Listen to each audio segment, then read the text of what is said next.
विनाशकारी भूकंप के बाद टर्की और सीरिया में मृतकों की संख्या लगातार बढ़ रही है। वहीं भूकंप का सिलसिला अब भी जारी है। तुर्की में 24 घंटों में ही 5 बार से ज्यादा बार तेज कंपन महसूस हुआ। इसके पहले मंगलवार सुबह ताइवान में भूकंप के झटके महसूस हुए हैं। रेक्टर स्केल पर तीव्रता 5.1 मापी गई है। इसी बीच टर्की और सीरिया में कुल मिलाकर 11,200 से ज्यादा लोगों की मौत हो चुकी है। बड़ी संख्या में लोग अब भी इमारतों के मलबे में दबे हैं। हजारों लोग घायल हैं। समय के साथ मृतकों व घायलों की संख्या भी बढ़ती जा रही है। इसी बीच तुर्की से भूकंप का खतरा टला नहीं है। भूकंप के बाद करीब 20 झटके महसूस किए गए, जिसमें सबसे शक्तिशाली झटका 6.6 की तीव्रता का था। अमेरिकी भूवैज्ञानिक सर्वेक्षण के अनुसार स्थानीय समय अनुसार सुबह करीब 4:15 बजे आए भूकंप का मुख्य केंद्र गजियातेप प्रांत में नूरदगी से करीब 23 किलोमीटर दूर 18 किलोमीटर की गहराई पर था। ये सीरियाई सीमा से करीब 90 किलोमीटर दूर उत्तर में है। भूकंप में हजारों इमारतें ढह गई। कड़ाके की ठंड और बारिश से राहत कार्यों में बाधा आ रही है। यही नहीं, खराब मौसम ने बेघर हुए लोगों की मुश्किलें और बढ़ा दी है। भूकंप से प्रभावित लोग बचने के लिए बर्फीली सड़कों पर जमा हो गए। दक्षिणी टर्की और उत्तरी सीरिया के हालात दिल दहला देने वाले हैं। इससे पहले टर्की में वर्ष 1939 में 7.8 की तीव्रता वाला भूकंप आया था, जिसमें 32,000 से ज्यादा लोग मारे गए थे।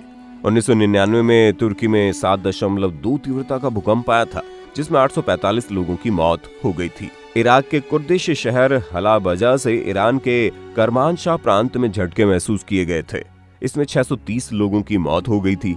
8,000 से ज्यादा लोग घायल हो गए थे।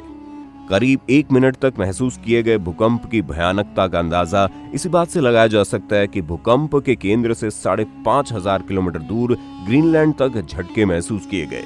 लेबनान में लोगों ने करीब 40 सेकंड तक कंपन महसूस किया और राजधानी बेरूत में लोग घरों से बाहर खुले में निकल आए।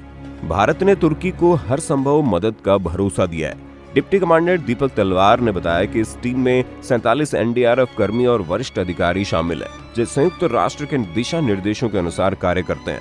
हमें 2 टीमों के निर्देश मिले थे जो रवाना हो चुकी है, जिनमें विशेष रूप से प्रशिक्षित डॉग स्क्वाड और आवश्यक उपकरणों के साथ 100 कर्मियों वाली एनडीआरएफ की 2 टीमें खोज और बचाव कार्यों के लिए भूकंप प्रभावित क्षेत्र में जाने के लिए हैं। साथ ही मेडिकल टीमों को आवश्यक दवाओं के साथ प्रशिक्षित डॉक्टर्स और पैरामेडिक्स के साथ तैयार करके भेजा गया है। ये राहत सामग्री टर्की सरकार और अंकारा में भारतीय दूतावास और इस्तांबुल में महावाणिज्य दूतावास के कोलैबोरेशन से भेजी गई है। पिछले 24 सालों में भूकंप की वजह से टर्की में 18,000 से ज्यादा लोगों की मौत हो चुकी है। क्या कभी सोचा है आपने, टर्की में इतने भूकंप क्यों आते हैं? दरअसल टर्की 4 टेक्टोनिक प्लेट के जंक्शन पर बसा है। किसी भी प्लेट में हलचल होते ही टर्की में तबाही आ जाती है।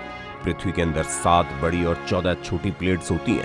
टर्की का ज्यादातर हिस्सा एनाटोलियन प्लेट पर टिका है। एनाटोलियन का मतलब होता है छोटा एशिया। इस प्लेट के पूर्व में ईस्ट एनाटोलियन फॉल्ट है।